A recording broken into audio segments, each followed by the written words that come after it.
Paalala po sa lahat, may bagong update po si Lolo YouTube na kailangan po natin mag-resubmit ng ating tax information before the end of the year.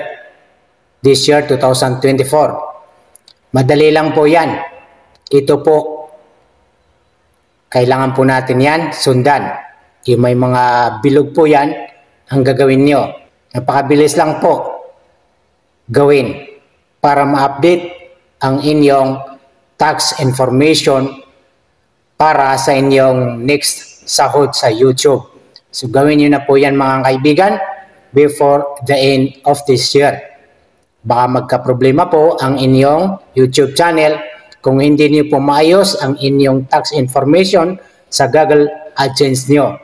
So asap po, bago magtapos ang taon na to ay naayos nyo na po ang inyong tax information, resubmitting ng tax information natin. Sana may natutunan kayo. Maraming salamat.